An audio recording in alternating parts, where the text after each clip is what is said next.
Hello friends, welcome to இன்ப பயணம் YouTube channel. இன்றைக்கி ஒரு சிம்பிளான மார்னிங் செஞ்ச வேலைகளை தாங்க பார்க்க போகிறோம். சிம்பிளாக சமையல் கருவாட்டு குழம்பு வச்சுருந்தேன். ஏன் ஸ்டைலில் நான் எப்படி செஞ்சேன்னு பார்க்கலாம் வாங்க. காலையில் எந்திரிச்சோன்னையும் எப்பயும் போல் நம்மளோட ஒர்க் வாசல் தொளிக்கிறது, குழம்பு போகிறதுலேருந்தே ஸ்டார்ட் பண்ணியாச்சு. நம்ம அதே வீடியோவை திரும்பி காமிச்சோம்னா உங்களுக்கு போர் அடிக்கும். அப்படிங்கிறதுனால சிம்பிளாக மார்னிங்கோட வைப்ஸ் மட்டும் காமிச்சிட்டு நம்மளோட ஒர்க் ஸ்டார்ட் பண்ணிடலாங்க. எந்திரிச்சோன்னையும் முதல் வேலையாக பால் காய வச்சுறாங்க. பால் காய வச்சுட்டு அடிக்கடி டீ வைக்க மாட்டோம், எப்போயாச்சும் ஒரு நாள் தான் டீ வைப்போம் எங்கள் வீட்டில்.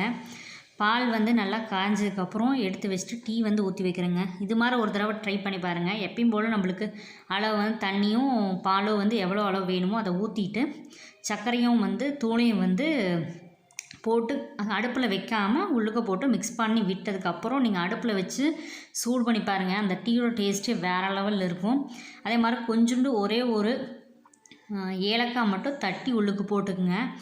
செம்ம டேஸ்ட்டு, கடையில் இருக்கிற மாதிரியே சூப்பரான டேஸ்ட் பாருங்கள். நான் இந்த டிப் உங்களுக்கு ஃபாலோ பண்ணி பாருங்கள், எப்படி இருக்குன்னு சொல்லுங்கள். மறக்காமல் கமெண்டில் சொல்லுங்கள். எனக்கு டீ பிடிக்காதுங்க, நான் எப்பவுமே டீ குடிக்க மாட்டேன். அதனால் பால் குடிச்சிக்கலாம் அப்படின்ட்டு எனக்கு பாப்பா ஹஸ்பண்டுக்கு மட்டும் பால் குடிச்சிக்கலாம் அப்படின்ட்டு ஒரு டம்ளர் நாட்டு சக்கரை போட்டு பால் ஊற்றி நல்லா ஆற்றி எடுத்துக்கிறேங்க. எங்கள் கொழுந்தனாருக்கும் மாமனாருக்கும் மட்டும் டீ வச்சேங்க. நான் எங்களுக்கெல்லாம் யாருக்குமே வைக்கல. எங்கள் 3 பேர்த்துக்கும் பால் ஊற்றி நல்லா ஆற வச்சதுக்கப்புறம் குடிக்கிறேங்க. அதுக்கு சைடாக நம்ம கடிச்சிக்கிறதுக்கு என்ன வேணும் அப்படின்னு நான் கடிச்சிக்க மாட்டேங்க. வீட்டில் பிஸ்கட்டும் மிச்சரும் கொஞ்சம் இருந்துச்சுங்க. சரி அதையே வச்சு டீயும் தொட்டு சாப்பிட்டுக்கலாம் அப்படின்ட்டு எல்லாத்தையும் எடுத்து வச்சாச்சுங்க. எடுத்து வச்சுக்கிட்டே நம்ம கிடைக்கிற கொஞ்ச நேரம் எல்லோரும் ஒட்டுக்கா ஸ்பெண்ட் பண்ணிக்கலாம் அப்படின்ட்டு நான் என் பேச ஆரம்பிச்சிட்டேங்க. அதெல்லாம் டீ எல்லாம் குடிச்சிட்டு பாலெல்லாம் குடிச்சிட்டு வந்ததுக்கப்புறம் நம்மளோட குக்கிங் ஒர்க் ஸ்டார்ட் பண்ணியாச்சுங்க. கருவாட்டு குழம்புக்கு புளி ஒரு எலுமிச்சம்பழம் சைஸ் அளவுக்கு புளி எடுத்து ஊற வச்சுட்டேங்க. ஊற வச்சதுக்கப்புறம் அரைக்கிறதுக்கு பேஸ்ட்டுக்கு தேங்காய், பொட்டுக்கடலை, சோம்பு, வரமிளகா, கருவேப்பிலை எல்லாத்தையும் போட்டு நல்லா அரைச்சிட்டேங்க பேஸ்ட்டாட்டை. அரைச்சதுக்கப்புறம் கருவாட்டை க்ளீன் பண்ணிடலாம் அப்படின்ட்டு கருவாட்டில் இருக்க தலையை நான் யூஸ் பண்ண மாட்டேங்க எப்பயுமே குழம்புக்கு. கருவாட்டில் இருக்க அந்த உடம்பு மட்டும் எடுத்து ஒரு வாணலியில் மிதமான சூட்டில் கருவாட்டை நல்லா வறுத்து எடுத்துக்கங்க. அதில் இருக்க ஸ்மெல் என்ஹான்ஸ் பண்ணி கொடுக்கும் கருவாட்டோட ஸ்மெல்லை.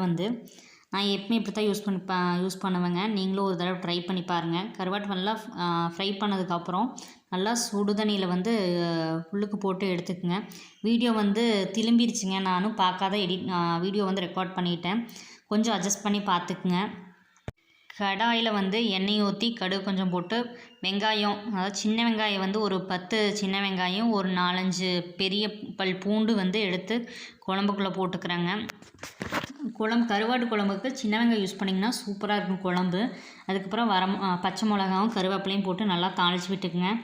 அதுக்கப்புறம் அந்த சின்ன வெங்காயத்தையும் பூண்டையும் எண்ணெயிலேயே நல்லா வணங்க விட்டுருங்க. நல்லா கண்ணாடி பாத்துக்கு வெங்காயம் நல்லா வணங்கி வந்ததுக்கப்புறம் கத்திரிக்காய், உருளைக்கிழங்கு, நான் எல்லாத்துலேயும் கொஞ்சம் கொஞ்சம் கத்திரிக்காயில் ஒரு 5 கத்திரிக்காய், உருளைக்கிழங்குல ஒரு 3 உருளைக்கிழங்கு பொடி பொடியாக நறுக்கி எடுத்துக்கிறேங்க.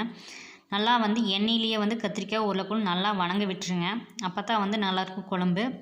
அந்த எண்ணெயெல்லாம் காய்க்குள்ளே இறங்கி சூப்பராக அந்த டேஸ்ட்டு நல்லா இருக்குங்க.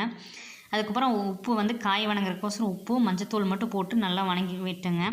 நல்லா தண்ணியெல்லாம் ஊற்றாமல் அந்த எண்ணெயிலேயே நல்லா வணங்கி விட்டிங்கன்னா அதில் இருக்க காயில் இருக்க தண்ணியை கொஞ்சம் விட்டு நல்லா இருக்குங்க. அதுக்கப்புறம் பேஸ்ட் இருக்குது இல்லைங்க, அரைச்சி வச்ச பேஸ்ட்டை உள்ளுக்கு ஊற்றி நல்லா கொதிக்க விட்டுருங்க. அதுக்கப்புறம் மிளகாய்த்தூள் 1 ஸ்பூன், கொத்தமல்லி தூள் ஒரு 3 ஸ்பூன் போட்டு நல்லா குழம்பு, நான் எந்த ஒரு மசாலாவும் எதுவுமே போட மாட்டேங்க, இவ்வளோ தான் போட்டிருக்கேன். அதுக்கப்புறம் நல்லா அலாசி விட்டதுக்கப்புறம் அந்த குழம்பு மிளகு வாசம் இல்லாத அளவுக்கு நல்லா குழம்பு நல்லா கொதிக்க விட்டுக்குங்க. கொதிக்க விட்டதுக்கப்புறம் புளிக்கரைசலை உள்ளுக்கு ஊற்றிக்குங்க. ஊற்றி நல்லா கொதிச்சதுக்கப்புறம் கருவாட்டை ஒரு 5 நிமிஷம் உள்ளுக்கு போட்டு நல்லா வேக வச்சுக்கோங்க. அப்போ தான் குழம்பு நல்லாயிருக்கும்.